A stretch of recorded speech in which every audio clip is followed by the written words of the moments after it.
আসসালামু আলাইকুম রহমতুল্লাহি ওয়া বারাকাতুহু। সম্মানিত গাইস, আমি এখন আপনাদেরকে যেটা দেখাতে যাচ্ছি সেটা হলো গিয়া ইউরোপিয়ান হোয়াইট জাইন কটেনিক্স, যেটা অনেকে বলে থাকে আর কি, যে আধা কেজি প্লাস হয়, আবার অনেকে বলে আধা কেজি প্লাস হয় না। তো সেই জাতটা মানে কয়েলের ওই জাতটা মানে অনেক চেষ্টা করছিলাম আনার জন্য, মানে আনতে পারি নাই। একটা বাচ্চা 10 দিনের বাচ্চা 1000 টাকা মূল্য চাইতেছে। এই ইয়েতে মানে আমার সাধ্যের বাহিরে হয়ে যায়। কমপক্ষে নাকি 4টা-5টা বাচ্চা আনতে হবে। 4টা যদি আনি, 4টা বাচ্চা আনতে গেলে প্রায় যেহেতু 10 দিনের আনতে গেলে 4000 টাকা, এরপর দিয়ে আবার ভাড়া সহ প্রায় 5000 টাকা। তারপর দিয়ে দেখা যাচ্ছে যে চাইরোটা কী হয় এটারও কোনো গ্যারান্টি নেই। এই ইয়েতে মনে করেন দেখা যাচ্ছে যে আর আনা হয় নাই। পরে দিয়ে এক ভাইয়ের কাছে কিছু ডিম পেয়েছিলাম, তো ওনাকে বলছিলাম মানে আমার 8টা হোয়াইট জাইন কটনিক্স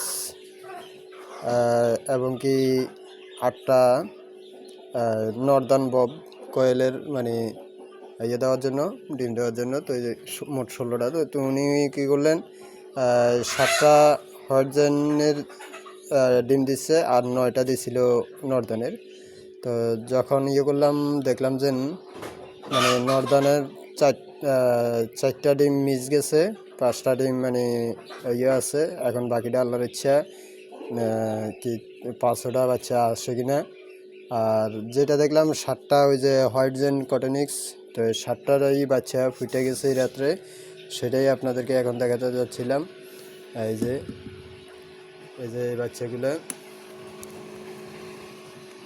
এই যে হোয়াইট জাইন কটনিক্স, এই বাচ্চাটা হোয়াইট জাইন কটনিক্সের। এই যে এটা আবার এটা হইল গিয়ে আমাদের অ্যাভেলেবেল যেটা আর কি জাপানি ইয়ে।